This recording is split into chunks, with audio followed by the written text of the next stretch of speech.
Bonjour à toutes et à tous, bienvenue pour cette nouvelle édition des Masterclass de l'excellence commerciale, où j'ai le plaisir aujourd'hui de recevoir Vincent Prolongeau, qui est CEO de l'entreprise GB Foods France. Bonjour Vincent. Bonjour Simon. Alors, avant de démarrer, je voudrais vous remercier tous, encore une fois, pour votre extraordinaire fidélité. Comme d'habitude, vous êtes de nombreux à vous être inscrits pour nous écouter aujourd'hui. Et malgré le fait qu'on parle d'un sujet peut-être un peu plus de marque que de commerce, néanmoins, vous êtes très nombreux à vous être inscrits aujourd'hui. Vous êtes tous fidèles à nos rendez-vous du jeudi et nous en remercions et ça nous encourage vraiment à continuer à recruter pour ces masterclass de l'excellence commerciale des intervenants hors normes. Donc, merci à tous. Avant de démarrer cet échange avec Vincent Prolongeau, je vais prendre 2 minutes, 3 minutes pour rappeler à celles et ceux qui ne nous connaîtraient pas qui est Incentive. Alors, qui est Incentive? Incentive est un éditeur de logiciels qui a démarré il y a quelques années sur la base d'un constat très simple, qui est que dans la vie de tous les jours, quand on a des objectifs à atteindre, quand on a des ambitions à dépasser, quand on veut fédérer un collectif, on a des outils du quotidien, des outils grand public qui se sont extrêmement développés dans les dernières années et qui ont atteint un niveau de performance énorme. Et je pense notamment aux applications de la santé, aux applications de sport connecté, qui nous permettent très facilement d'atteindre des objectifs, de nous dépasser, seul ou en équipe. Alors que dans l'organisation, dans l'entreprise, les outils ont assez peu évolué, notamment les outils d'animation, de management des équipes, pour emmener les équipes vers des nouveaux objectifs, pour accompagner les équipes dans les changements, les transformations de l'organisation. Tout ça a assez peu bougé et on est resté massivement coincé dans des outils un peu à l'ancienne d'Excel, de PowerPoint et d'email.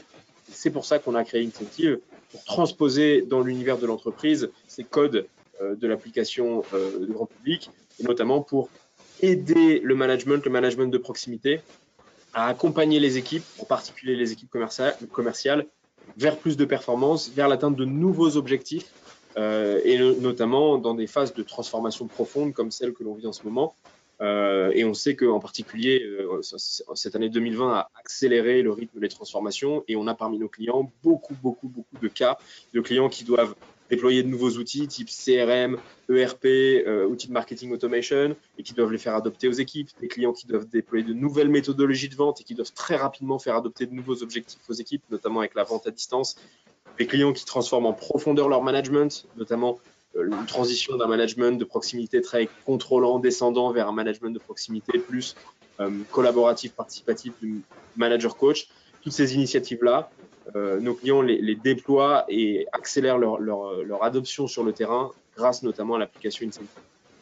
On accompagne des clients dans plusieurs secteurs différents, des clients qui sont de tailles diverses. On travaille avec des grosses PME, des ETI, des boîtes du CAC 40, donc des clients de tailles diverses dans des secteurs variés, ce qui nous permet aussi de créer de la cross-pollinisation entre ces secteurs et de s'assurer que les bonnes pratiques d'un secteur bénéficient à d'autres secteurs. Voilà en quelques mots qui est Incentive. Et aujourd'hui, nous allons parler de marque et notamment de rénovation de marque. Comment est-ce qu'on prend une marque qui a un peu vieilli, qui est dans un secteur ou dans une catégorie qui n'a pas le vent en poupe auprès des consommateurs et comment est-ce qu'on la rajeunit, qu'on la renouvelle et qu'on lui redonne un nouveau souffle. Alors, je suis aujourd'hui avec Vincent Prolongeau. Vincent, merci d'avoir accepté notre invitation. Vincent, vous avez démarré par une formation à l'EM Lyon, puis vous avez commencé votre carrière professionnelle chez McCain pendant plusieurs années. Ensuite, vous avez passé près de 20 ans chez PepsiCo à des postes très différents. Et depuis un peu plus de 3 ans, vous êtes CEO de GB Foods France, qui s'appelait avant Continental Foods, qui détient notamment 2 marques un petit peu emblématiques dans les produits de grande consommation, qui sont Liebig et Roaco.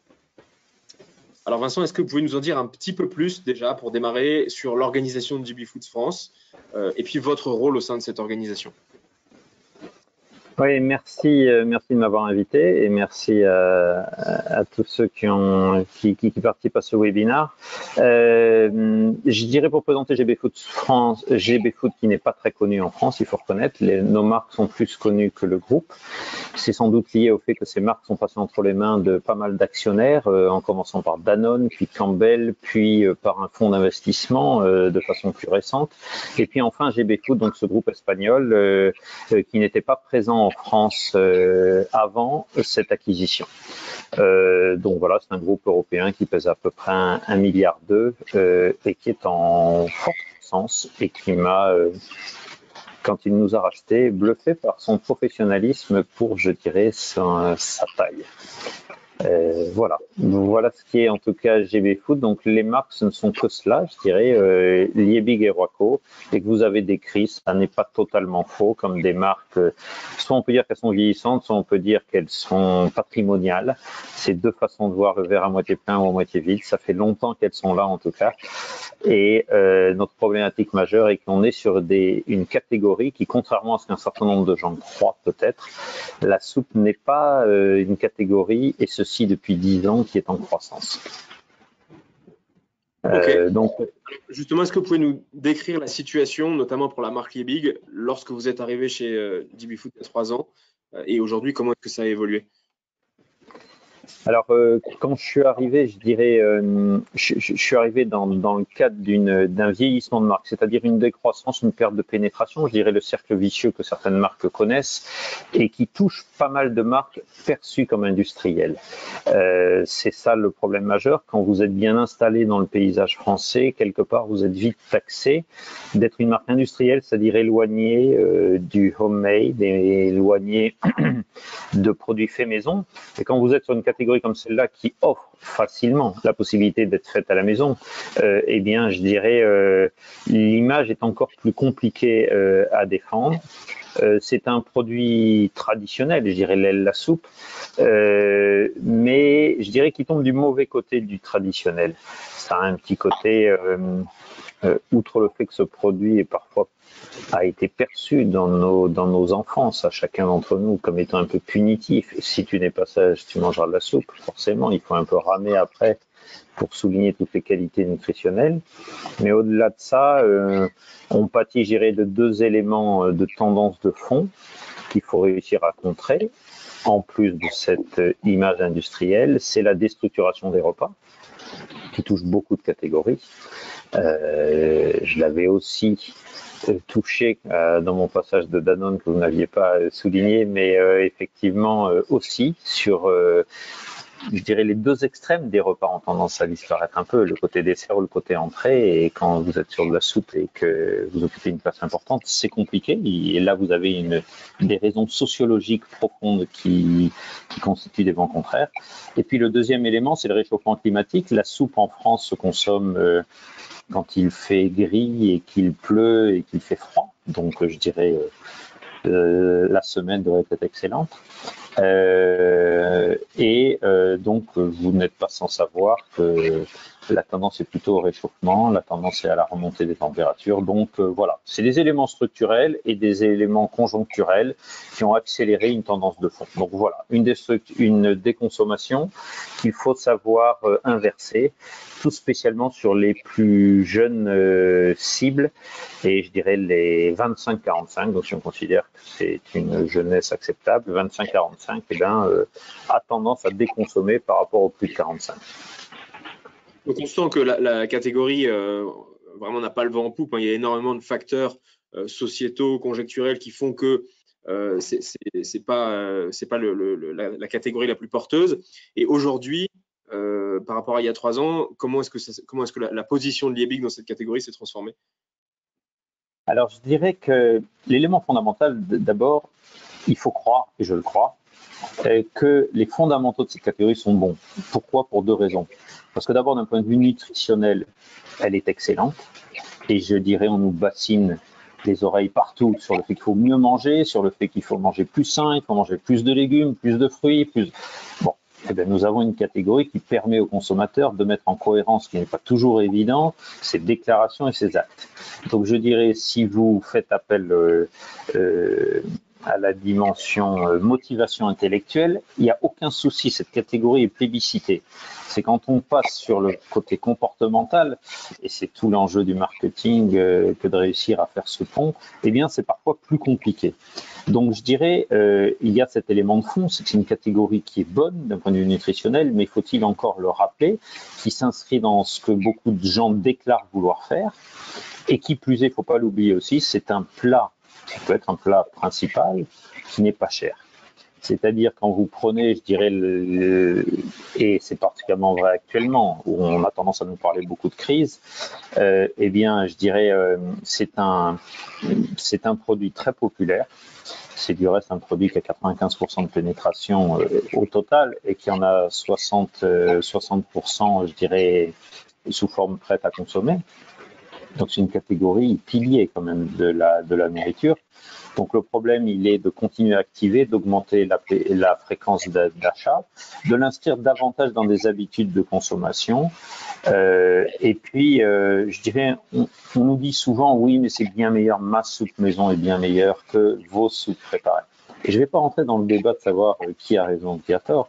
Ce qui est sûr, c'est qu'il y a une notion de praticité et une attente de praticité. Et quand vous regardez sociologiquement le temps que les gens, hors confinement, je dirais, hors période exceptionnelle, ont à consacrer à la cuisine, il est de plus en plus réduit, même si ça peut être un hobby apprécié par beaucoup.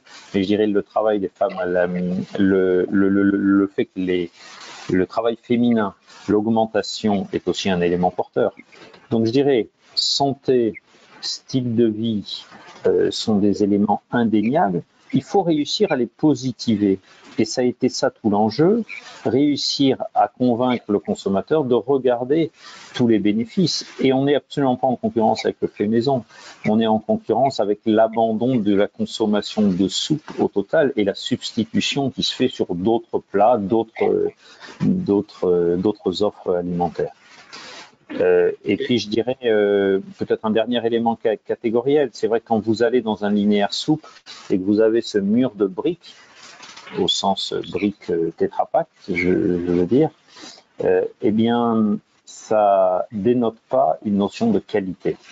Et il y a d'autres marchés, le marché des jus, le marché du sucre, qui ont aussi réussi à sortir de cette image et de cette corrélation packaging produit industriel, packaging industriel produit pas naturel.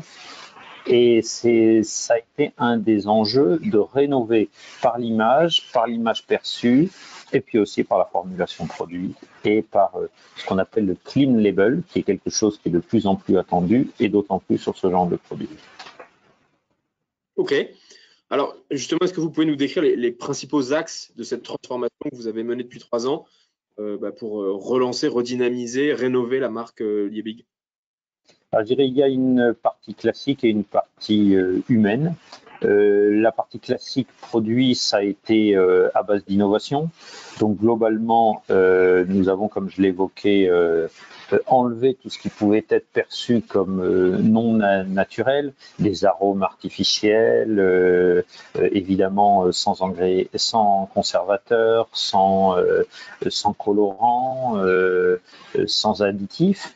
Mais j'ai envie de dire, quand vous dites ça sur un packaging, sans additifs, sans conservateurs, ça fait plus vraiment triper le consommateur. Il faut être clair qu'aujourd'hui, il dit, bon, ok, de toute façon, ça, c'est le minimum. Soit il nous croit, soit il ne nous croit pas, mais ça ne le convainc pas. Donc, il faut aller plus loin. Et c'est vrai qu'on est allé plus loin avec ce claim, et il a fallu faire un certain nombre de changements pour cela, 100% ingrédients naturels. Et ça, c'est quelque chose qui parle pour le conso. Donc, on a acté, d'un point de vue du consommateur, de proposer des produits qui soient 100% ingrédients naturels. Après, il y a une deuxième évolution qui a été sur le fait de proposer un packaging, une bouteille PET transparente qui est plus belle, et une soupe est sympa à voir d'un point de vue visuel, donc plus belle, plus innovante. On on est les seuls à le faire et le proposer. Ça va bien dans le concept de la transparence, avec des taux de légumes aussi accrus, et puis un sourcing français, donc un approvisionnement français. Ça aussi, ça résonne, et depuis quelques mois, la réalité du Covid nous a donné amplement raison, même si c'était un changement qu'on avait opéré avant. Mais forcément, le Covid a rajouté aussi cette dimension, ce qui est proche est plus sain, ce qui est proche de moi préserve la planète et est de plus grande qualité. Donc on a lancé toute une gamme qui a un grand succès de bouteilles en PET, 100% légumes français. Donc ça, c'était, je dirais, d'un point de vue produit, donc du naturel, du clean label, du 100% légumes français. Et puis après, en termes de com, on a bien senti que sur une catégorie comme ça, aussi installée et dans le paysage, ce qui a encore une fois du positif en termes de pénétration et du négatif en termes de j'ai déjà vu ça depuis longtemps et je me suis déjà fait une idée très précise sur ce qu'on peut me proposer, avec deux marques emblématiques, Knorr et Liebig, eh bien quand vous voyez ça, vous n'imprimez pas les changements. On a beau vous dire, ah maintenant on a du 100% naturel, on est... quelque part, ça n'imprime pas. Et on a osé faire un pas d'un point de vue communication sur une campagne sur laquelle je dirais qui est un peu originale dans le sens où on commence par s'autoflageller pour après révéler le changement qu'on a opéré. Et c'est la campagne qu'on peut voir actuellement sur les écrans de télé, qui est merci d'avoir fait grandir nos soupes, qui était fondée sur l'idée de dire, de façon évidemment outrancière ou un peu caricaturale, c'est une soupe avec du sel à déneiger les routes, ou alors la ménagère qui s'interroge devant la liste d'ingrédients avec un E422 en disant mais c'est quoi ce légume déjà? Et quelque part, cette façon de parler au conseil qui a amené à cette idée du nous avons changé et il y a maintenant 100% ingrédients naturels. Eh bien, ce film a eu un incroyable succès. Alors, selon Millward Brown, en tout cas dans le ranking, c'est un des 3 meilleurs films des 25 dernières années. Je vous avoue que ça m'a laissé aussi un peu sceptique quand j'ai appris, parce que bon, il me semble bien, mais il ne me semblait pas à ce point exceptionnel. Mais il y a un message derrière. C'est que le conso nous dit, quand vous êtes authentique, quand vous êtes vrai, et que ce que vous dites, c'est ce que je pense, ce que je vous dis, ce que vous dites, c'est ce que je ressens, eh bien, il vous donne crédit pour le changement, beaucoup plus qu'il ne vous reprochait parce que vous n'aviez pas fait assez tôt ou qu'il avait dit qu'il aurait fallu faire plus tôt. Et c'est vraiment un enseignement assez fort, et c'est vrai que depuis... je dirais depuis 2 ans, nous gagnons des parts de marché de façon assez nette. Nous sommes maintenant dans un écart avec Knorr qui est passé, globalement, on était dans un registre 36, 33, vous voyez, on était des co-leaders.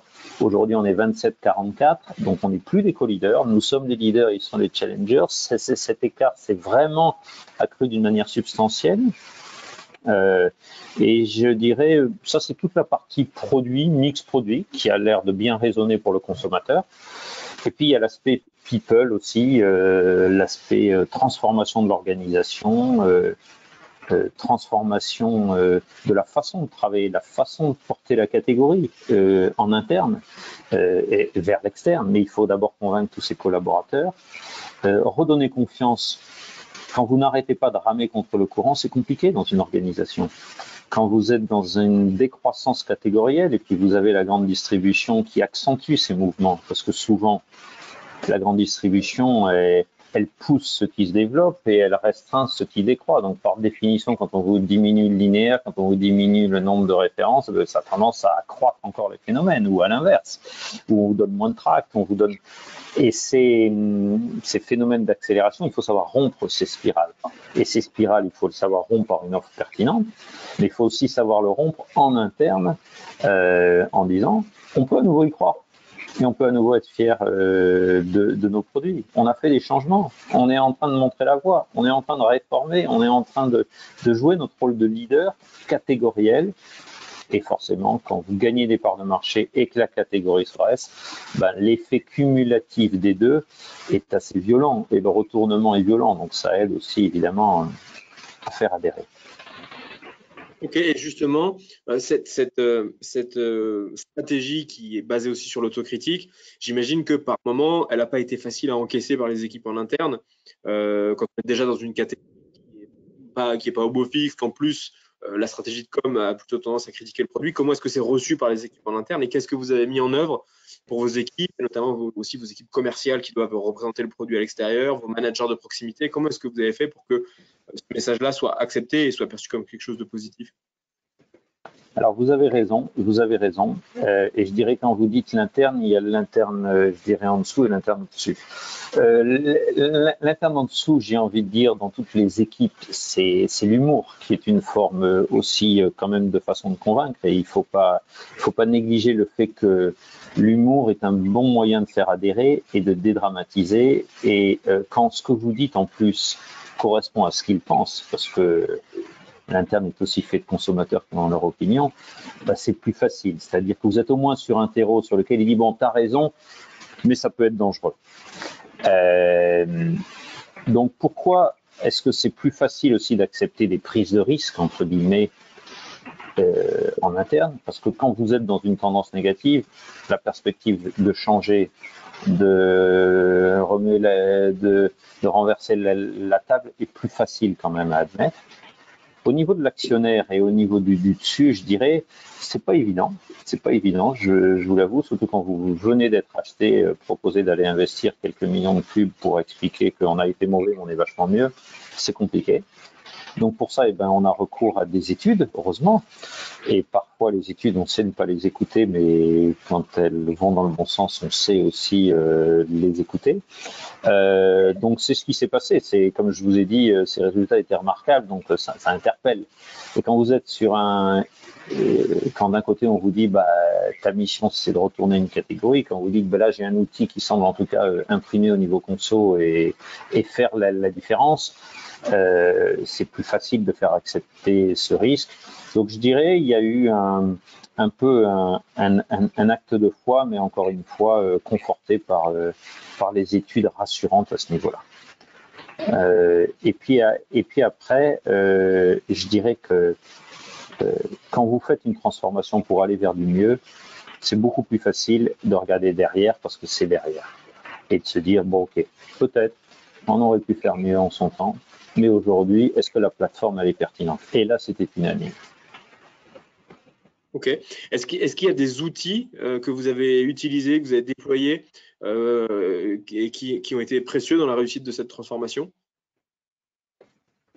Je dirais que outre des outils classiques d'évaluation de mix marketing, de pertinence, de tests de conso, etc., je dirais les outils, ça a été la capacité à accélérer le temps, c'est-à-dire la capacité à prendre des risques et à prendre des raccourcis.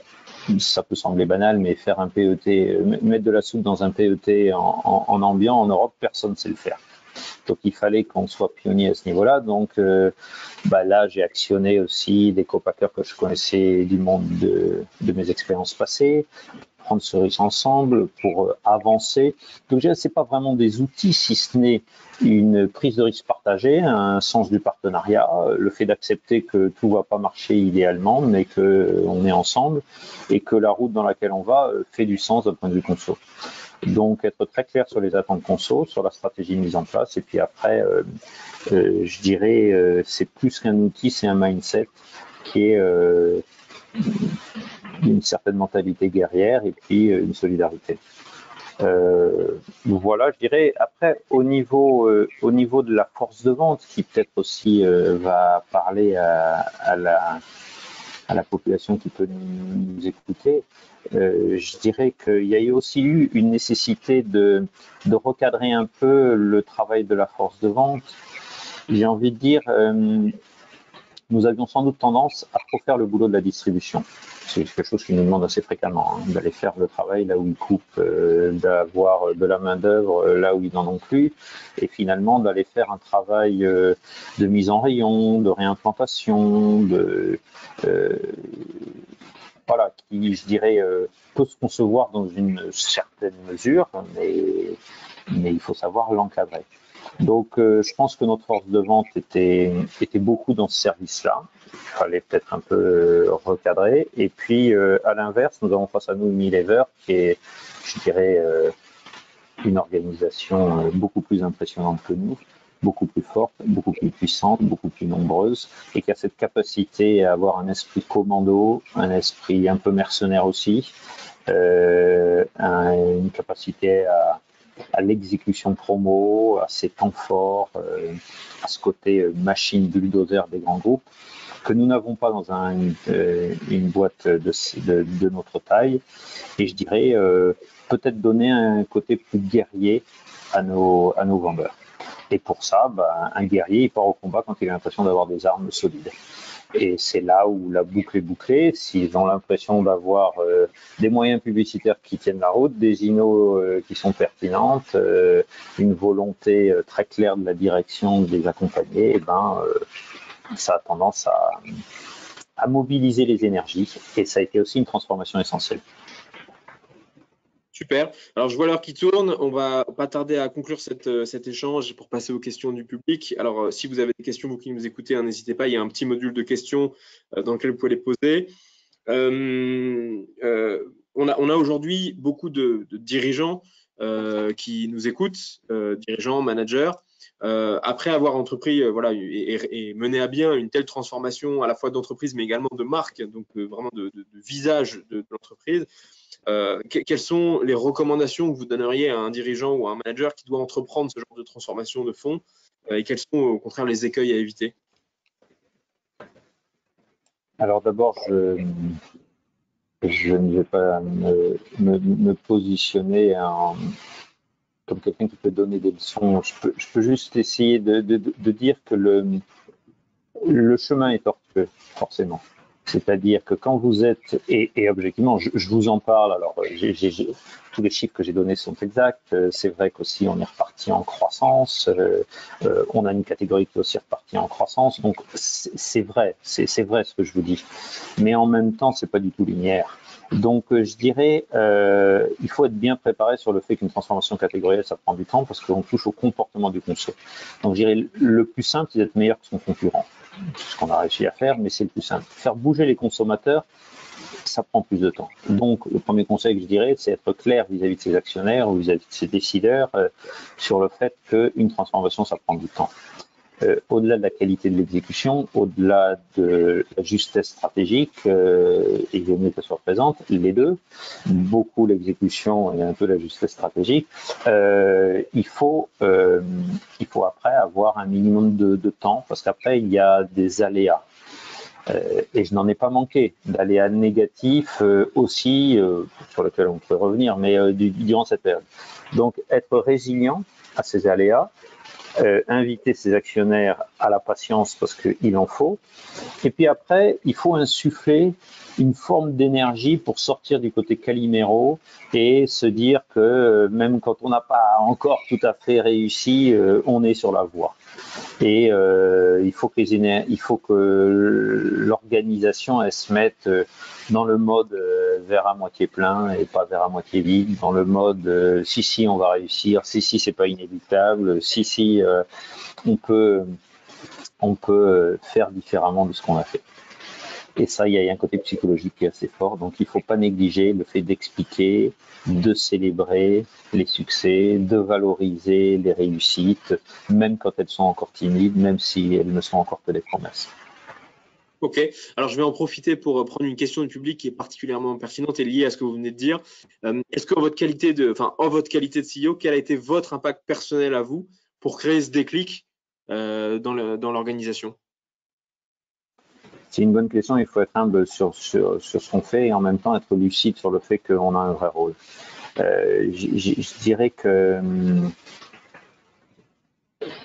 il y a toujours un moment où ça tremble. C'est-à-dire qu'il y a un moment où tout le monde est d'accord sur la stratégie, objectivement, enfin, il vaut mieux, en tout cas bien aligné à un moment, l'organisation. Et puis, il y a un moment toujours où ça vacille, parce que le client, il veut pas vraiment du truc, parce que la profitabilité de l'INO, elle n'est pas tout à fait au niveau attendu, parce que on n'a pas tout à fait le temps de faire les tests comme on aurait voulu les faire, parce qu'on est obligé d'aller présenter au client avant d'avoir toute la validation conso, parce que peut-être qu'entre ce qu'on présente au client et ce qu'on va vraiment lancer, il y aura encore des changements.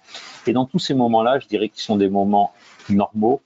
Il faut que l'organisation se sente soutenue et ne se sente pas mise en danger.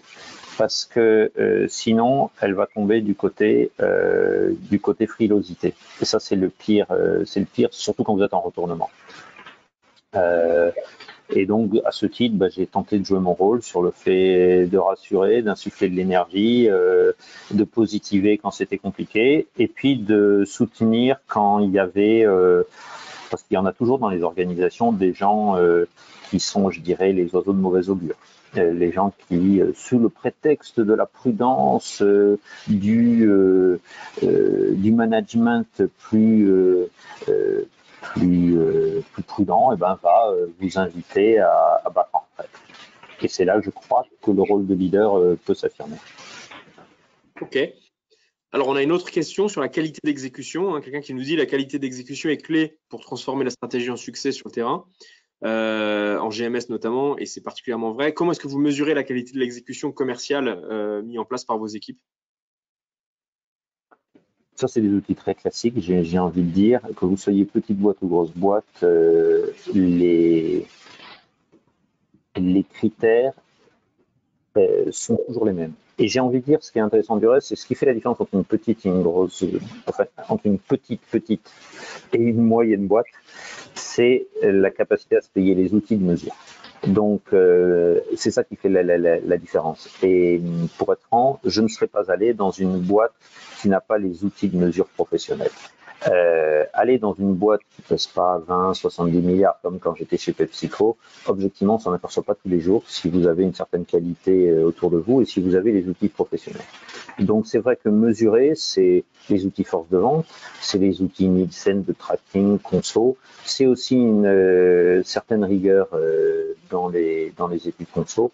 Donc, je dirais, à ce titre, on a beau peser 1,2 milliard et le groupe au total, on utilise exactement les mêmes outils que les grands groupes, et voire même, pour être franc, pour être passé chez Danone, chez PepsiCo, avec plus de rigueur dans l'analyse, parfois plus d'honnêteté, moins de sens politique ça ferait peut-être plaisir aux grands patrons monde, corporate, de la catégorie, qu'on lui dise ça. Non, il faut savoir écouter ce que le conso dit. Donc, je dirais ça, c'est l'autre élément, c'est les faits sont têtus et les chiffres sont têtus, il faut savoir quand même le reconnaître. Ok, alors on va terminer, puisque je vois qu'on a un peu dépassé le timing, on va terminer par des questions un peu plus légères. J'aime bien demander ce qui vous a inspiré en termes de lecture dans l'année. Vous m'avez dit que cette année, c'est plutôt une série. Alors voilà, quelle est la série qui vous a le plus inspiré en 2020? Oui, c'est vrai, parce qu'on est tous un peu accro de Netflix depuis le confinement et autres. Et bon, je ne vais pas être très original, mais on va dire Casa de Papel, je me suis régalé.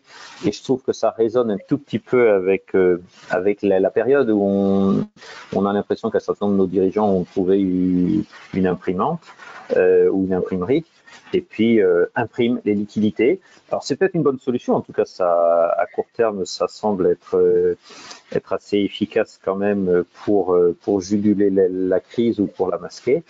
La question, est-ce qu'un jour cette location d'imprimerie, il faudra la rembourser, je ne sais pas. Mais je trouve ça assez inspirant de se dire qu'après tout, il suffit de se dire que c'est comme du papier et puis ça résout bien les problèmes. Ma seule interrogation, c'est est-ce que nos dirigeants ont ce sens de l'anticipation et du détail du professeur? Pour ceux qui ont vu Casa de Papel, ils comprendront. Voilà, c'est une question que je me pose toujours. Ok, génial. Et une dernière pour terminer, est-ce que vous pouvez nous partager une anecdote surprenante, drôle, croustillante que vous avez vécue lors de la transfo que vous avez mise en place chez DB Foods? Je sais pas si c'est une anecdote, mais en tout cas, quand je suis arrivé, j'ai eu l'impression, mais vraiment, de les cumuler, comme on dit. Les problèmes, ils volent en escadrille, ou je ne sais plus quelle expression exacte, mais enfin, ils se cumulent. Sur cette catégorie, au début, j'ai eu l'impression de toutes les cumuler. J'avais vendu des soft drinks pendant des années et donc j'attendais le beau temps. Là, en 2018, ça a été le record des 100 dernières années en termes climatiques. Quand vous vendez des soupes qui se vendent bien quand il fait froid, c'est pas absolument génial. Là-dessus, après avoir passé cette année qui était soi-disant la plus chaude, on s'est tapé les gilets jaunes. Les gilets jaunes, je dis on s'est tapé, on a eu cet événement en plein hiver, au moment du pic de la saison, qui a un tout petit peu perturbé à la fois au niveau logistique, au niveau fréquentation des magasins. En plus, notre usine était dans un endroit assez chaud au niveau gilet jaune. Quand on est sorti de ça, on s'est pris une cyberattaque qui a effectivement pendant 1 mois et demi empêché l'entreprise d'avoir des mails. Vous imaginez travailler sans mail, sans système informatique, en reportant sur les fax. Et là, vous vous dites, mais c'est pas possible. On les cumule. On a un gris-gris où on a. Et puis il y a l'année 2020, donc où en même temps, on avait quand même continué à transformer la boîte. On avait fait de l'INO. Et là, il y a le Covid. Alors qui n'est pas qu'une bonne nouvelle pour tout le monde, je le conçois, mais pour la consommation de soupe, elle a été une excellente nouvelle, parce que quand vous mettez les gens chez eux, ils ont plus de chances de manger vos produits qu'au restaurant où nous avons 0 part de marché. Et puis globalement, c'est une année qui a été record. Donc je dirais c'est pas vraiment une anecdote, mais c'est pour se dire, et puis en même temps on gagne nos parts de marché, nos innos fonctionnent vachement bien. Donc pour une fois, je me dis l'environnement peut aussi de temps en temps aider, et ça n'est pas que constamment des headwinds, comme on dit, ça peut être des tailwinds, des trucs qui vous poussent un peu, et ça fait du bien. Génial. Merci beaucoup, Vincent, pour cet échange et ce partage très riche. Un sujet vraiment intéressant de renouvellement de marque. Merci à tous de nous avoir suivis jusqu'au bout, malgré le fait qu'on est un petit peu dépassé. Je vous donne rendez-vous la semaine prochaine avec Thierry Spencer. Thierry Spencer, qui est notamment l'auteur d'un livre qui est sorti récemment qui s'appelle « Avez-vous le sens du client ?» C'est l'auteur depuis de nombreuses années du blog « Le sens du client ». Et nous parlerons bien évidemment de Customer Centricity et de relations clients. Donc jeudi prochain, 11h30. Merci Vincent, merci à tous de nous avoir écoutés et je vous souhaite à tous une belle journée. Merci, au revoir. Au revoir.